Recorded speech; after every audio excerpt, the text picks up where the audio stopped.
মুসলিমদের পবিত্রতম স্থান মক্কা শরীফ। আজ জেনে নেব এই মক্কা শরীফ অর্থাৎ কাবাঘর সম্পর্কে। আসসালামু আলাইকুম, সবাই কেমন আছেন?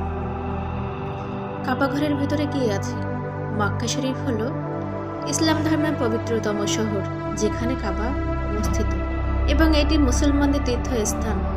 এই শহরটি হযরত মুহাম্মদ সাল্লাল্লাহু আলাইহি সাল্লামের জন্মস্থান এবং এখানেই তিনি কুরআন প্রথম ওহী লাভ করেন। মুসলিমরা প্রতি বছর হজ ও ওমরা পালনের জন্য মক্কায় আসেন। এবার জেনে নেব মক্কার সম্পর্কে কিছু গুরুত্বপূর্ণ তথ্য। পবিত্রতম স্থান মক্কাকে ইসলাম ধর্মের পবিত্রতম নগরী হিসাবে বিবেচনা করা হয়, যার প্রাণকেন্দ্রে রয়েছে কাবা। কাবার অবস্থান। কাবা হল মক্কা ও মদিনার ইসলামী পবিত্র শহরগুলির কেন্দ্রে অবস্থিত। হজ ও উমরা। প্রতি বছর লক্ষ লক্ষ মুসলিম হজ ও উমরা পালনের জন্য মক্কায় আসেন। নবী মুহাম্মদ সাল্লাল্লাহু আলাইহি সাল্লামের জন্মস্থান এই মক্কা নগরী।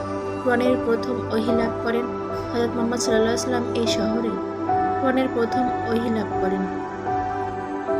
হারমাইন শরীফাইন। মক্কা শরীফ ও মদিনা শরীফকে একত্রে হারমাইন শরীফাইন বলা হয়।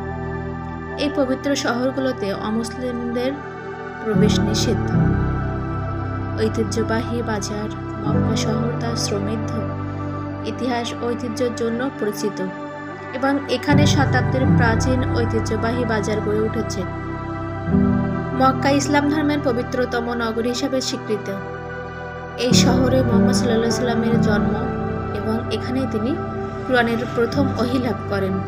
বিশেষভাবে হিরা গুহা, যা শহর থেকে 3 কিলোমিটার দূরে। মুসলিমরা প্রতি বছর হজ ও উমরা পালনের জন্য এখানে আসেন।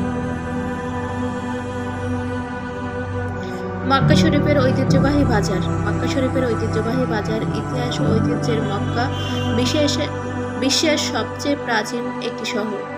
কাবা শরীফের উপস্থিতির কারণে প্রাচীন কাল থেকে সমগ্র বিশ্বের মানুষের যাতায়াত ছিল এই নগরীতে। স্বভাবে এই নগরী হয়ে ওঠে ব্যবসা বাণিজ্যের।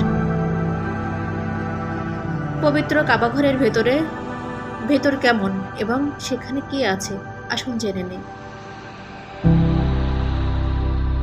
মক্কার প্রাচীন নাম বাক্কা। হজের কর্মসীমানাকে হারাম শরীফ বলে। হারাম মানে নিষিদ্ধ এবং সম্মানিত। হারামাইন অর্থ দুটি হারাম বা দুইটি সম্মানিত স্থান। মক্কা শরীফ ও মদিনা শরীফকে একত্রে হারামাইন শরীফাইন বলা হয়। পবিত্র মক্কা শরীফ ও মদিনা শরীফে মক্কার গ্রেট মসজিদ, যা মসজিদ আল হারাম নামে পরিচিত। কাবার আবাসস্থল। মুসলমানরা বিশ্বাস করে যে এটি আব্রাহাম এবং ইসমাইল দ্বারা নির্মিত হয়েছিল। এটি ইসলামের পবিত্রতম স্থান। বিশ্বব্যাপী সমস্ত মুসলমানদের জন্য প্রার্থনার দিক অর্থাৎ কিবলা। মক্কা শরীফ। আল বিন হুসাইন ছিলেন শেষ শরীফ।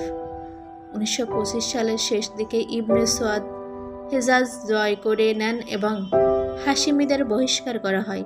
এরপর থেকে মক্কা মদিনা আল সৌদ কর্তৃক নিয়ন্ত্রিত হয়ে আসছে। কাবা। ইসলাম ধর্মের অনুসারীদের মতে কাবাকে সবচেয়ে পবিত্রতম স্থান হিসাবে মনে করা হয়। এটি মুসলমানদের কিবলা, অর্থাৎ তারা যেদিকে মুখ করে নামাজ পড়ে বা সালাত আদায় করে। পৃথিবীর যে স্থান থেকে কাবা যেদিকে মুসলমানগণ ঠিক সেদিকে মুখ করে নামাজ পড়ে।